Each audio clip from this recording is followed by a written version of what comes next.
Edhe njëherë uroj të gjithë qytetarët e Tiranës sot për një proces të mirë, të mbar, të qetë qytetarët votimi.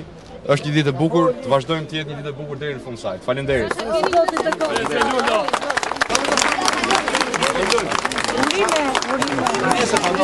Faleminderit.